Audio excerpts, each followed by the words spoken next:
안녕하세요. 백세 라디오 연구소입니다. 네, 안녕하세요. 오늘은 정말 중요한 주제를 가져왔어요. 임플란트 말고 새 치아를 자라게 할 수 있을까요? 요즘 SNS에서 치아 재생 주사에 대한 이야기가 많이 돌고 있잖아요. 맞아요. 곧 주사 한 방이면 새 치아가 자란다는 식으로 과장된 정보들이 많아서 혼란스러워하시는 분들이 많더라고요. 그래서 오늘은 2025년 현재 기준으로 치아 재생 기술의 진짜 현황을 정확하게 정리해 드리려고 해요. 크게 세 가지 축으로 나눠서 설명드릴 건데요.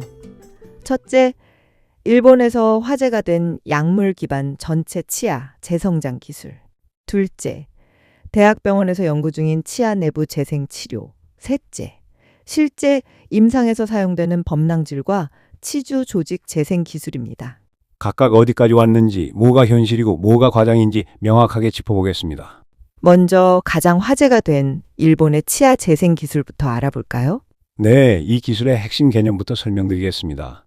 태아나 소아기에 치아가 형성될 때 USA 지원이라는 단백질이 치아 성장을 억제하는 역할을 해요. 그럼 이 단백질을 막으면 치아가 다시 자랄 수 있다는 거네요? 바로 그겁니다. 연구팀은 항체를 사용해서 USA 지원 단백질을 차단하면 동물에서 새로운 치아 싹이 다시 자라는 현상을 관찰했어요. 동물 실험 결과는 어떻게 나왔나요? 2021년 사이언스 어드밴시스라는 권위 있는 국제 학술지에 발표된 연구에서 생쥐와 흰족제비 모델에서 USA 지원 중화 항체로 치아 재생을 유도하는 데 성공했다고 나와 있어요. 그럼 이제 사람을 대상으로 한 임상시험도 시작됐나요? 네, 여기가 중요한 부분인데요. 일본 교토대학과 스핀오프 회사인 토레젠 바이오파마가 인체 일상 안전성 임상을 2024년 가을에 착수한다고 발표했어요. 안전성 임상이라는 건 어떤 의미인가요?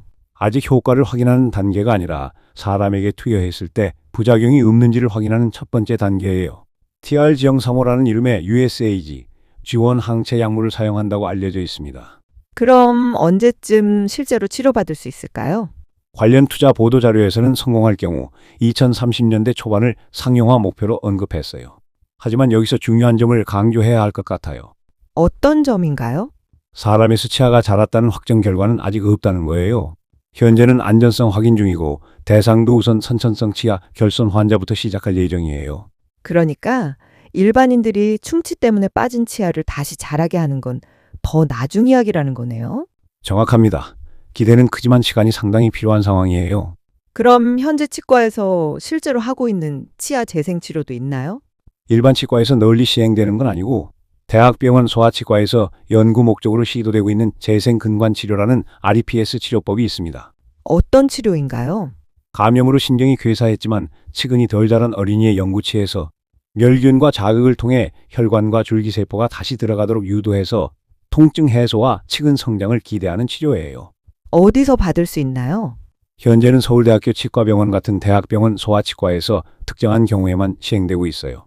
미국 치과신경치료학회가 2021년에 연구 가이드라인을 발표했지만 아직 일반 치과에서 보편적으로 받을 수 있는 치료는 아닙니다.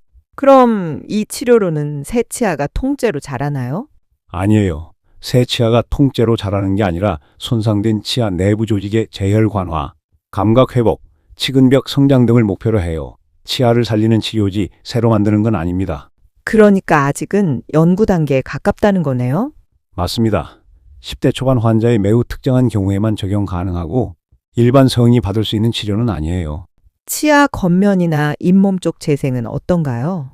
이 부분도 이미 임상에서 사용되고 있는 기술들이 있어요. 먼저 범랑질 초기 병소 치료부터 말씀드릴게요. 범랑질이 뭔가요? 치아의 가장 바깥쪽 하얀 부분이에요.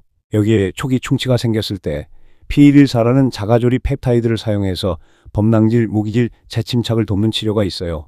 효과가 입증됐나요? 네, 임상시험과 메타 분석에서 재광화 개선을 보였다는 결과가 나와 있어요.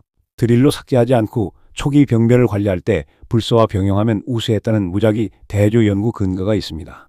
그럼 모든 충치를 이렇게 치료할 수 있나요? 아니에요. 깊은 우식에는 한계가 있어서 정말 초기 단계에서만 효과적이에요. 잇몸 쪽은 어떤가요? 치주 조직 재생도 있어요. 잇몸병으로 생긴 치주 골내결손에서 에나멜 매트릭스 유도체나 유도 조직 재생술을 사용해서 새로운 시멘트질, 치주인대 치조골 형성을 유도하는 치료예요.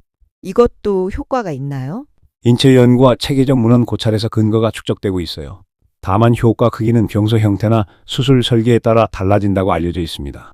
지금까지 들어보니 치아 재생 기술이 생각보다 다양하네요. 그럼 뭐가 현실이고 뭐가 과장인지 정리해 주세요. 좋습니다. 현실부터 말씀드릴게요. 첫째, USA 지원 약물은 사람 임상 초기 단계예요.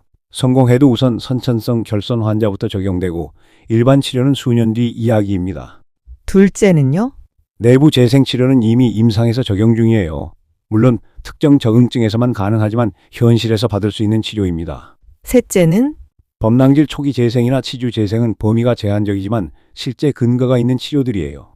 그럼 과장된 부분은 뭔가요? 지금 주사 맞으면 누구나 새 어금니가 자란다는 식의 이야기는 완전히 잘못된 정보예요.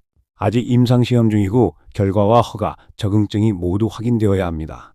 SNS에서 보는 곧 치과가 사라진다는 이야기도 과장이겠네요. 네, 그런 극단적인 표현은 과장이에요. 치아 재생 기술이 발전해도 예방과 관리는 여전히 중요할 거예요. 그럼 새로운 치아 재생 기술을 기다리는 동안 우리가 할 수 있는 건 뭐가 있을까요? 여러 가지가 있어요. 먼저 초기 병변 관리입니다. 불소나 피일사 같은 치료를 치과 상담을 통해 보존적으로 받아볼 수 있어요. 잇몸 관리는 어떤가요? 정기적인 스케일링과 검진이 기본이고 필요할 때는 재생 치주 수술 상담을 받아보시는 것도 좋습니다. 예방 차원에서는 어떤 게 중요한가요? 손상 예방이 가장 중요해요. 산성 음식이나 탄산음료 직후에는 양치를 피하고 이갈이나 스포츠할 때는 마우스 가드를 사용하고 당분 섭취 빈도를 줄이는 것들이 도움이 됩니다. 뭔가 새로운 기술보다는 기본적인 관리가 더 중요한 것 같네요. 맞습니다. 아무리 좋은 재생 기술이 나와도 예방이 최선이니까요. 오늘 이야기를 정리하면 치아 재생 기술은 실제로 발전하고 있지만 아직은 제한적이라는 거네요. 네, 치아가 통째로 다시 자라는 시대는 문턱을 넘기 시작했지만 지금 당장은 적응증이 제한적이고 임상 데이터 축적이 더 필요한 상황이에요.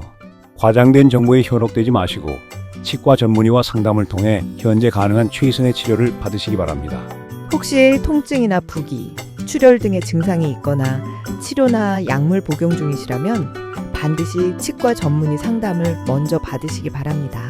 네, 오늘 백세 라디오 연구소는 여기서 마무리하겠습니다. 구독, 좋아요, 알림 설정 부탁드리고요. 안녕히 계세요. 감사합니다.